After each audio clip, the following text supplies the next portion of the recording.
মিটিংয়ে 100% পেনশন বৃদ্ধির পাশাপাশি সর্বনিম্ন বেসিক 20,000 টাকা বৃদ্ধি করে আজই গেজেট প্রকাশ করা হলো।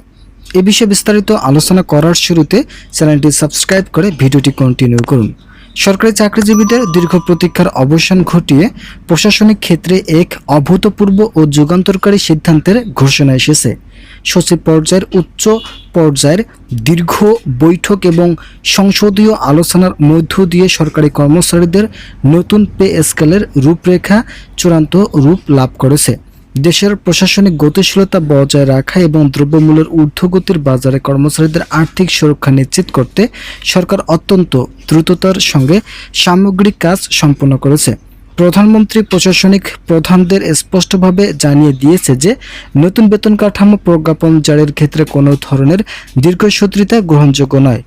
এরই ধারাবাহিকতায় আইবাস প্লাস প্লাস এবং ইএফটি বা ইলেকট্রনিক্স ফান্ড ট্রান্সফার ব্যবস্থার প্রযুক্তিগত সব ধরনের আপডেট ও পরীক্ষামূলক কার্যক্রম পুরোপুরি সফলভাবে সম্পন্ন করা হয়েছে।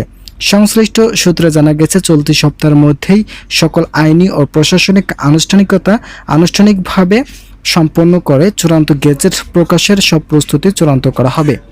আগামী 5 আগস্ট পে স্কেলের চূড়ান্ত প্রজ্ঞাপন জারি হবে বলে সরকারের নীতি নির্ধারণী পর্যায় থেকে নিশ্চিত করা হয়েছে। বিশেষ ব্যাপার হলো, এই নতুন বেতন কাঠামো কার্যকারিতার পেছনে তারিখ অর্থাৎ চলতি বছরের 1 জুলাই থেকে কার্যকর বলে গণ্য করা হবে। ফলস্বরূপ সংশ্লিষ্ট কর্মচারীরা আগামী আগস্ট মাসের নিয়মিত বেতনের সঙ্গে নতুন স্কেলের বর্ধিত অর্থ ও একই সঙ্গে হাতে পাবেন, যা তাদের আর্থিক স্বস্তি বহুগুণে বাড়িয়ে দেবে।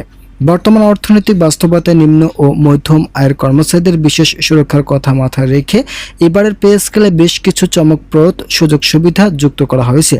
এর মধ্যে সবচেয়ে আলোচিত সংযোজন হলো ফ্যামিলি কার্ড সুবিধা। অগ্রাধিকার ভিত্তিতে প্রথম ধাপে বাছাইকৃত 2 লাখ সরকারি কর্মচারীকে এই বিশেষ ফ্যামিলি কার্ড প্রদান করা হবে, যার মাধ্যমে নিত্য প্রয়োজনীয় পণ্য সংগ্রহে তারা বিশেষ অগ্রাধিকার পাবেন। যারা এখন পর্যন্ত আমাদের এই চ্যানেলের নতুন সদস্য আছেন, তারা পরবর্তী আপডেট পেতে চ্যানেলটি সাবস্ক্রাইব করে ভিডিওটি কন্টিনিউ করুন। বিশেষ করে একাদশ থেকে 20 গ্রেডের কর্মচারীদের জন্য এই সুবিধাটি অত্যন্ত সহায়ক হবে বলে আশা করা হচ্ছে। বাজারের লাগামহীন মূল্যস্ফীতির চাপ থেকে 11 থেকে 20তম গ্রেডের কর্মচারীদের সুরক্ষা দিতে রেশন ব্যবস্থার আধুনিকীকরণ করা হয়েছে। এই বিশেষ প্যাকেজের আওতায় নির্ধারিত তালিকা অনুযায়ী প্রতি মাসে নিয়মিতভাবে পর্যন্ত চলা এবং আটা সহ ভোজ্য তেল, চাল, ডাল, চিনি এবং সাবান সরবরাহ করা হবে। সরকারের এই সমন্বিত ও কল্যাণমুখী পদক্ষেপের ফলে কর্মচারীদের দৈনন্দিন জীবনযাত্রার মান এবং পারিবারিক স্থিতিশীলতা উল্লেখযোগ্যভাবে উন্নত হবে বলে নীতি নির্ধারকরা আশা প্রকাশ করেছেন।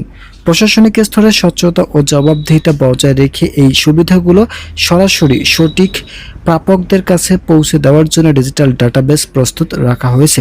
নতুন এই পে স্কেলে বেতন এবং বিভিন্ন ভাতার যে কাঠামো নির্ধারণ করা হয়েছে তা সত্যিই নজিরবিহীন।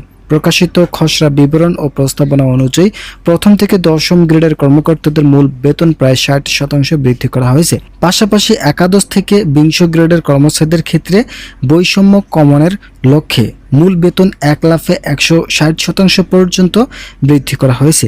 এর বাইরে সব গ্রেডের জন্য প্রযোজ্য বিভিন্ন ভাতা মূল বেতনের অতিরিক্ত 30% হারে বাড়ানোর সিদ্ধান্ত নেওয়া হয়েছে। তাছাড়া অবসরপ্রাপ্ত কর্মচারীদের দীর্ঘমেয়াদী কল্যাণ ও সামাজিক নিরাপত্তা নিশ্চিত করার কথা মাথায় রেখে পেনশন সুবিধা শতভাগ বৃদ্ধি করা হয়েছে। সবচেয়ে বড় স্বস্তির বিষয় হলো, পূর্বের মতো দীর্ঘমেয়াদী কিস্তি বা ধাপে ধাপে না দিয়ে এই পে স্কেল একবারে শতভাগ কার্যকর করা হচ্ছে।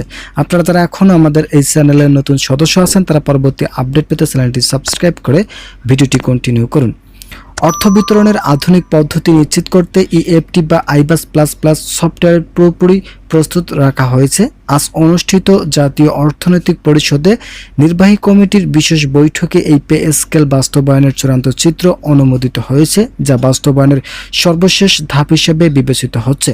নতুন এই বেতন কাঠামো অনুযায়ী প্রথম গ্রেড থেকে শুরু করে 20 গ্রেড পর্যন্ত প্রতিটি স্তরের মূল বেতন স্পষ্টভাবে নির্ধারণ করা হয়েছে। নির্ধারিত কাঠামোগত বিবরণ অনুযায়ী প্রথম গ্রেডের কর্মকর্তাদের সর্বোচ্চ মূল বেতন 1,34,000 টাকা, দ্বিতীয় গ্রেডে 1,18,000 টাকা, তৃতীয় গ্রেডে 1,10,000 টাকা এবং চতুর্থ গ্রেডে 88,000 টাকা নির্ধারণ করা হয়েছে।